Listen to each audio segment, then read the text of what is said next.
What's going on, guys? It's Unknown Player here, and today I'm going to bring you guys a wish list of things I want to see in Advanced Warfare's multiplayer, things I personally want to see and are really important to me. And of course, I want you guys to comment down below this video with what you guys want to see in multiplayer and what's important to you in order to really enjoy it. So this is pretty much going to be an order of importance, first being the most important thing and then moving down to little things that are really small but make a big difference.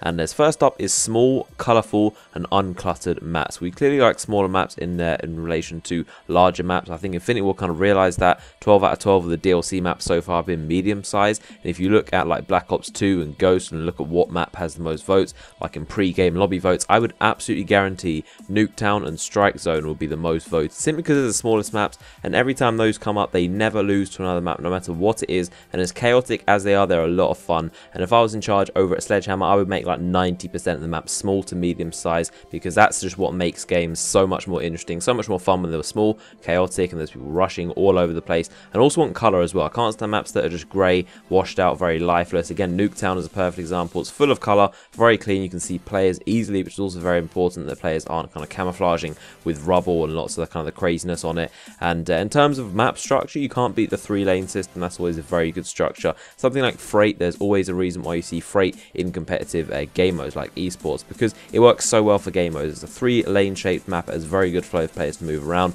So maps like Freight, Sovereign, Octane, there's a reason why those maps are always played in competitive and not maps like Stonehaven and Siege. It's all about the map structure, and hopefully I really want to see some really solid 3-laned maps in Advanced Warfare, and so you can have some good flow essentially. And next up is Killstreaks. This is the main reason why COD is probably one of the most popular shooters and has definitely done so well. It's simply the arcade value. It gives you a good feeling when you get that 5 kill streak or whatever, you get to call in a missile to kill even more people. It's simply arcadey, and it makes you want to play even more to get more kill streaks and kill more people. The kill streaks need to be really fun, and I think Modern Warfare 3 was the last game to have really exciting streaks that were just over the top, so insane. You had things like Reapers, Pavlos, AH6 Overwatch, the one that follow you around, a Strafe Run, which is 5 helicopters at the same time, and an Osprey Gunner, which is like a chopper gunner that drops 5 care packages at the end. Someone say that was annoying and overpowered, but in my opinion, I thought it made it so much fun and really made it so much more interesting. And there's just craziness going on. Obviously, they were pretty easy to take down. Obviously, like me, if I ever see a streak, I'll normally do the teamwork thing and take it down with the Stinger.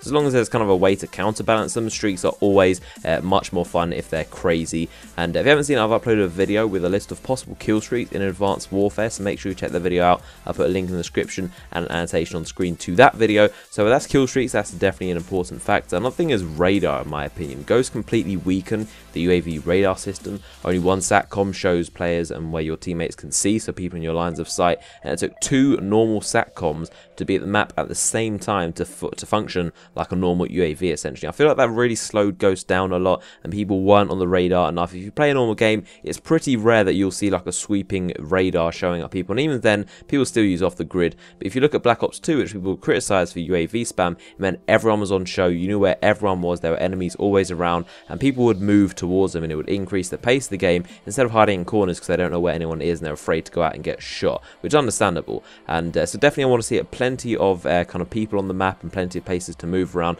lots of craziness going around, and also more of a penalty damage and range wise for things like a suppressor. I want to see like a big damage reduction for using a suppressor, so it should be kind of like a trade-off if you want to use one. And another thing is definitely a longer time to kill, so more health or weaker guns, whichever works. And I really like Black Ops 1 for that reason, because it took a lot of bullets to kill people, and it prioritizes accuracy. It makes you have to be accurate to win a gunfight and not just shooting 2 or 3 bullets to get like an insta kill. And another thing would be co-op mode like zombies. Obviously you can't have zombies, that's a Treyarch thing, and I'm so glad Infinity Ward made Extinction. But there's a huge fan base of zombie and co-op modes, and people who buy COD only to play those kind of modes. And obviously we do know Sledgehammer have confirmed there is a co-op mode, but we don't know to what extent it's going to be. It could be just a very simple like survival mode like we saw in Modern Warfare 3, where you basically have to face off against a bunch of bots and they have helicopters and juggernauts coming after you. It's entertaining, but nowhere near to the extent of facing off against aliens and zombies. So hopefully there'll be something like that, and something to kind of entertain the huge zombie fan base. Because I feel like if they didn't have that, there'd be a huge amount of people who just wouldn't buy COD at all. And obviously you can't have zombies exactly. Zombies is a very unique thing that can't be copied, but just an addictive fun round-based mode to entertain their audience, and it's very likely we could get some kind of cyborg robot zombie mode, because that's very easy assumption to make. It is in the future, and it would make sense with all the exosuits and robots and stuff like that. Maybe a virus takes over people's exoskeletons and forces them to be some kind of zombies. I think that would be very fun to see, and obviously I'm a huge multiplayer guy, but every now and again I do like to hop on zombies and play for a while, and I really like the Extinction episode with the Kraken boss, the Mayday episode. Really enjoyed that. It was really entertaining to play. And another thing which is really important to me personally, and this is gold camos and prestigious unlocks. I definitely spend at least like 90% of my playtime in these games going for gold weapons, grinding these challenges and trying to unlock them. Black Ops 2 I got nearly every category gold. I think I didn't get pistols, that was the only category I didn't get, but I got every single category diamond. And in Ghost, as you guys know and have seen, I've got like 15 to 20 gold weapons, and I just love grinding out those challenges and unlocking them, and I really like the feeling of having an exclusive kind of gold weapon camo that shows I have experience with the gun. It gives kind of that prestigious feel, but I'm sure Sledgehammer will have that, because we obviously do have the brass exosuit and also the quantum EM1, so that is camouflaged, obviously confirmed right there, but I'm sure they have some kind of silver or gold camo that I'll be looking forward to play against. So let me know your thoughts about this. If I missed any things that are important to you, let me know in the comment section. If you want to stay up to date all the latest Advanced Warfare news as it comes out, make sure you subscribe to this channel and also follow me on Twitter. Any news that comes out, I'll always keep you guys updated. So I hope you enjoyed the video. If you did, give it a like rating, and if you want to check out some really cheap games, you can check out G2A in the description of this video, and they've got some really good deals over there. So I hope you enjoyed the video, and I'll see you guys later.